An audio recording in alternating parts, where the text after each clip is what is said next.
Hello students, BA second year. आज का topic है हमारा दलितों की समस्याएं।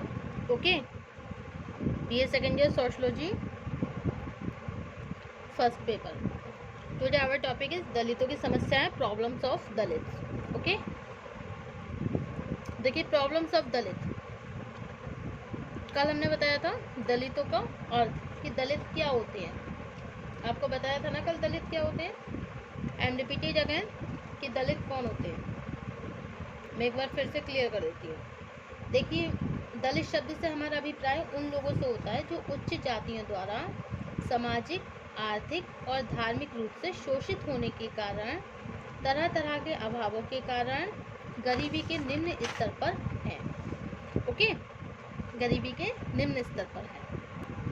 ओके, तो दलित से हमारा अभिप्राय क्या होता है। दलित से अभिप्राय उन लोगों से जो उच्च जातियों द्वारा सामाजिक, आर्थिक और धार्मिक रूप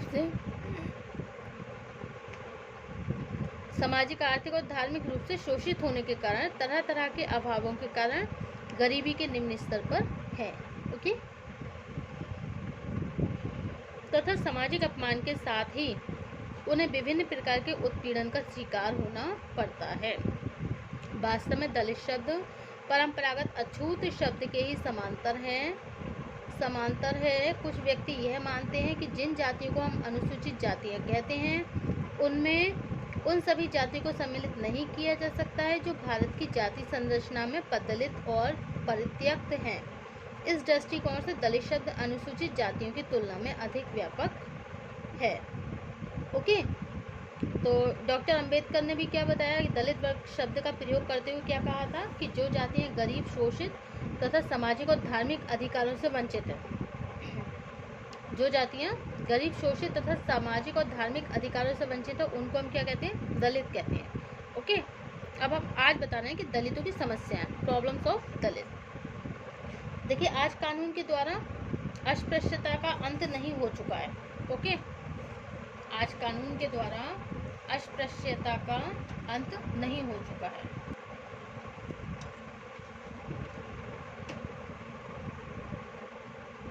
बल्कि हिंदू समाज का अधिकांश भाग अनुसूचित जातियों की परंपरागत निर्योग्यता को अपने समाज के लिए एक कलंक के रूप में देखता है। इसके बाद यह भी सच है कि धर्म की आड़ में फलने फूलने वाली परंपराओं की जड़ें इतनी गहरी होती जाती हैं कि उन्हें समूल नष्ट करने में कुछ समय लगता है।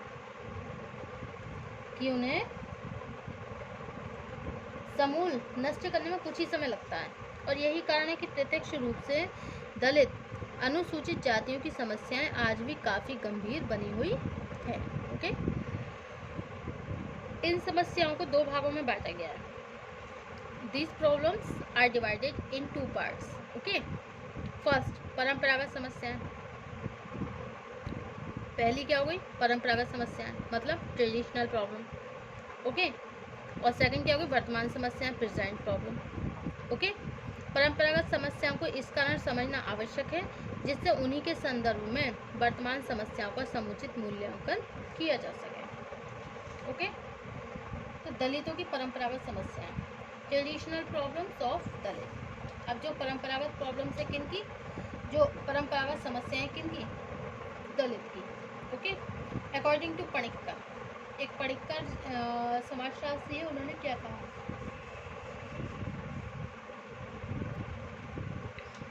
जाति प्रथा जब अपनी यौवनावस्था में थी तब इस पांचवें वर्ग की दशा कई प्रकार से दासता से भी बुरी थी। दास केवल एक व्यक्ति के ही अधीन होता है, लेकिन अछूतों के परिवार पर तो गांव भर की दासता का भार होता था। जाति व्यवस्था के नियमों से निर्योग्यताओं को सामाजिक, धार्मिक, आर्थिक और राजनीतिक जैसे चार मुख्य भागों में विभाजित करके समझा जा सकता है। ओके, तो क्या बताया है इसमें कि दलितों की जो परंपरागत समस्याएं हैं उनके बारे में क्या बोला है कि दलित जातियों की जो परंपरागत समस्याएं हैं, परंपरागत समस्याओं से तात्पर्य उन समस्याओं से है जो स्मृतियों के समय से लेकर किसी न किसी रूप में 20वीं शताब्दी के आरंभ तक बनी रही। ओके, इनका उल्लेख करते हुए पणिक्कर ने लिखा है कि जाति प्रथा जब अपनी यौवनावस्था में थी तब इस पांचवें वर्ण की दशा कई प्रकार से दासता से भी बुरी थी। दास केवल एक व्यक्ति के अधीन होता है, लेकिन अछूतों के परिवार पर तो गांव भर की दासता का भार होता था। जाति व्यवस्था के नियमों से उत्पन्न अनुसूचित जातियों की इन परंपरागत निर्योग्यताओं को सामाजिक, धार्मिक, आर्थिक तथा राजनीतिक जैसे 4 मुख्य भागों में विभाजित करके समझा जा सकता है। ओके, तो अब हम देखते हैं इनको कि 4 भागों में बांटा गया। वो 4 भाग कौन कौन से हैं? फर्स्ट है सामाजिक समस्याएं, सेकंड धार्मिक समस्याएं, थर्ड क्या है आर्थिक समस्याएं, ओके, और फोर्थ क्या है आपका राजनीतिक समस्या। ओके, तो फर्स्ट क्या है आपका, देखिए 4 भागों में बांटा गया है। जाति व्यवस्था के नियमों से उत्पन्न अनुसूचित जातियों की इन परंपरागत निर्योग्यताओं को सामाजिक, धार्मिक, आर्थिक तथा राजनीतिक जैसे 4 भागों में विभाजित करके समझा जा सकता है। फर्स्ट क्या हो गया? दलितों की समस्या, प्रॉब्लम्स ऑफ दलित। फर्स्ट है सामाजिक समस्याएं, सोशल प्रॉब्लम। धार्मिक समस्याएं, रिलीजियस प्रॉब्लम। आर्थिक समस्याएं, इकोनॉमिक प्रॉब्लम। और राजनीतिक समस्याएं, पॉलिटिकल प्रॉब्लम। ओके, तो देखिए सामाजिक समस्याओं में क्या आता है? दलित जातियों की जो सामाजिक समस्याएं हैं उनका संबंध उन योग्यताओं से है जिनके अनुसार उन्हें विभिन्न सामाजिक सुविधाओं को प्राप्त करने के लिए अयोग्य मान लिया गया। इन जातियों को सवर्ण हिंदुओं के साथ संपर्क रखने तथा सवर्ण जातियों द्वारा उपयोग में लाई जाने वाली वस्तुओं का उपयोग करने से वंचित कर दिया गया। सार्वजनिक कुएं हैं, तालाब है, पार्क हैं, उनका उपयोग करने की भी उन्हें अनुमति नहीं दी गई। मनुस्मृति में भी ये व्यवस्था दी गई कि अस्पृश्य जाति के लोग गांव के बाहर रहेंगे, उन्हें शिक्षा के अधिकार से वंचित कर दिया जाएगा। यहाँ तक कि सवर्ण व्यक्ति नाई, धोबी और कहार जैसी निम्न जातियों से सेवाएं लेते थे। उन जातियों को अस्पृश्य जातियों के संपर्क से बचने के निर्देश दिए गए। पणिक्कर का कथन है, सबसे विचित्र बात यह है कि स्वयं अछूत जातियों के अंदर भी एक दूसरे से उच्च और निम्न जातियों का एक संस्करण विकसित हो गया। ओके, नेक्स्ट है धार्मिक समस्या। धार्मिक में क्या होता था? देखिए अनुसूचित जातियों को अपवित्र मानते थे और उन्हें किसी तरह के धार्मिक आचरण करने की अनुमति नहीं दी गई। जैसे केवल मंदिरों में प्रवेश करने पर कठोर प्रतिबंध नहीं लगाए गए, बल्कि उनके लिए धर्म ग्रंथों का पाठ सुनना भी वर्जित कर दिया गया। मनुस्मृति में यह व्यवस्था दी गई कि अस्पृश्य जातियों को न तो देवता को प्रसाद दिया जाएगा, न उनके सामने पवित्र विधान की व्याख्या की जाएगी और न ही उन पर प्रायश्चित करने का भार डाला जाएगा। हिंदू जीवन में जिन 16 मतलब 16 प्रमुख संस्कारों को आवश्यक समझा जाता है, इन जातियों को उन संस्कारों को पूरा करने की अनुमति नहीं दी गई। यह मान लिया गया कि जो जातियां जन्म से ही अपवित्र हैं उन्हें संस्कारों के द्वारा शुद्ध नहीं किया जा सकता। ओके, अब नेक्स्ट क्या है आपका? आर्थिक समस्या। आर्थिक समस्या है इकोनॉमिक प्रॉब्लम। आर्थिक जीवन में केवल अनुसूचित जातियों की स्थिति एक लंबे समय तक बहुत दयनीय बनी रही। इन जातियों को केवल वे व्यवसाय करने की अनुमति दी गई जो अत्यधिक अपवित्र होने के कारण सभी दूसरी जातियों के द्वारा त्याज्य थे। ओके, विभिन्न गाथाओं के द्वारा आगामी जीवन में उन्हें इससे बुरी योनि प्राप्त होगी और विभिन्न गाथाओं के द्वारा उन्हें यह विश्वास दिलाया गया कि यदि वे अपनी जाति के लिए निर्धारित कार्य नहीं करेंगे तो आगामी जीवन में इन्हें इससे भी ज़्यादा बुरी योनि प्राप्त होगी। अस्पृश्य जातियों पर धन के संचय पर नियंत्रण लगा दिया गया। सभी तरह की गंदगी साफ करना, मरे हुए पशुओं को उठाना और चमड़े से वस्तुओं को बनाने का काम करना, इस तरह के काम उन्हें दिए गए और यही काम के द्वारा उनकी आजीविका रह गई थी। मतलब चमड़े से वस्तुएं बनाने का काम भी उनकी आजीविका का साधन रह गया। इन सेवाओं के बदले पुराने कपड़े, बची हुई जूठन, बेकार की घरेलू वस्तु देकर उन्हें संतुष्ट करने का प्रयत्न किया गया।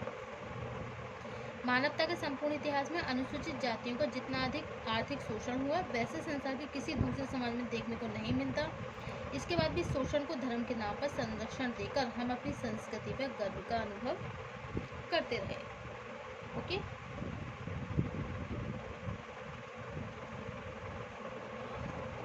नेक्स्ट पॉइंट है आपका राजनीतिक समस्या, पॉलिटिकल प्रॉब्लम।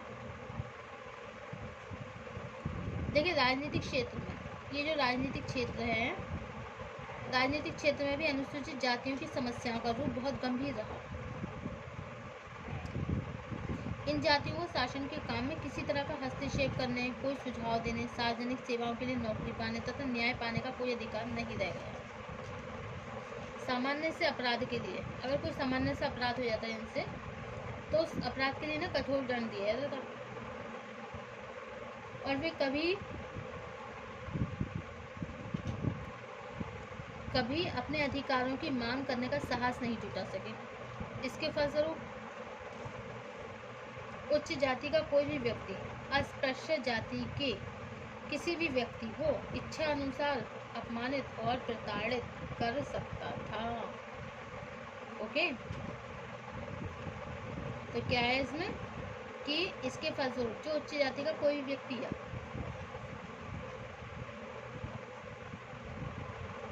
तो उच्च जाति का कोई भी व्यक्ति, ये जो दलित वर्ग के लोग थे, उन्हें परेशान कर सकता था, उनका उत्पीड़न कर सकता था, उनका शोषण कर सकता था। इसके फलस्वरूप उच्च जाति का कोई भी व्यक्ति अस्पृश्य जाति के किसी भी व्यक्ति को इच्छा अनुसार अपमानित और प्रताड़ित कर सकता है।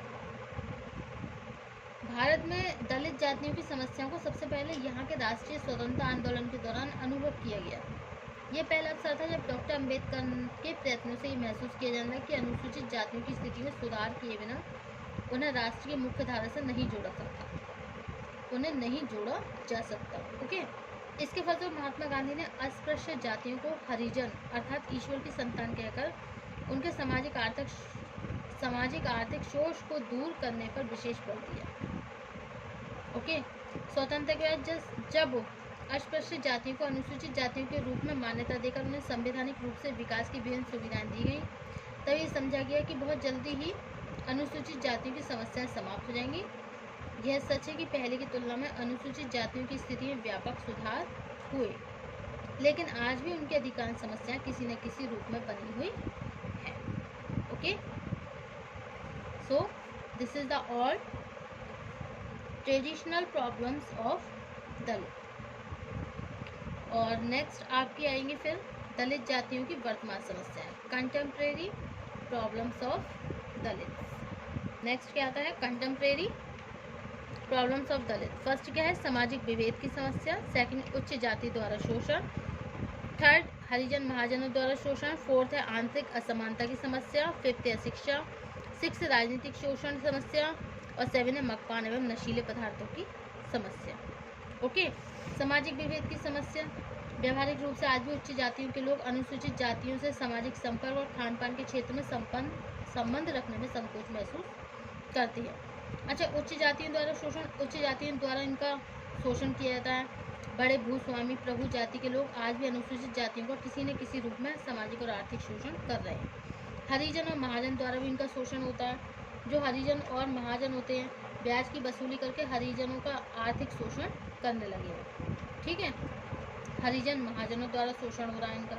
ये जो अनुसूचित जाति के शोषण के लिए गांव की उच्च जाति उत्तरदायी नहीं है, बल्कि अनुसूचित जाति के अंदर आर्थिक रूप से संपन्न एक ऐसे वर्ग का निर्माण हुआ जो निर्धन हरिजनों को बहुत भारी ब्याज पर ऋण देकर बलपूर्वक ब्याज की वसूली करके हरिजनों का आर्थिक शोषण करने लगे। ओके, और हरिजन जाति के महाजन क्या करते थे, 1000 रुपये के ऋण पर 50 रुपये से लेकर 100 रुपये तक का महीने का ब्याज वसूलते थे। अच्छा, आंतरिक असमानता की समस्या। सच्चिदानंद देसाई बेली ने अपने अध्ययन के आधार पर स्पष्ट किया कि स्वयं अनुसूचित जातियों के अंदर ही अनेक असमानताएं उत्पन्न पैदा हो गई हैं। ओके, और फिर क्या है, अशिक्षा जो है अनुसूचित जातियों के बच्चों में शिक्षा की वृद्धि करने के लिए उन्हें निःशुल्क शिक्षा देने, छात्रवृत्ति देने, निःशुल्क छात्रावास की व्यवस्था करने के बाद भी इन जातियों में साक्षरता की दर सबसे ज़्यादा कम है। अब है मद्यपान नशीले पदार्थों की समस्या। ये इसमें आज भी अनुसूचित जाति में मद्यपान नशीले पदार्थों की जो समस्या, ये नशीले पदार्थों का सेवन करते हैं, ये समस्या सबसे ज़्यादा गंभीर है। फिर राजनीतिक शोषण। अच्छा, राजनीतिक क्षेत्र में भी इनका शोषण किया जाता है। अनुसूचित जातियों को एक अलग गुट में संगठित करके उन्हें उच्च जातियों से इस तरह पृथक कर दिया था जिससे वे उसका राजनीतिक लाभ उठा सकें। राजनीतिक आधार पर बनने वाले ऐसे गुटों से पारस्परिक सद्भावना की जगह हिंसा, तनाव और संघर्ष में वृद्धि होने लगी। Okay, thank you for watching my YouTube channel. If you like, then you subscribe. Thank you.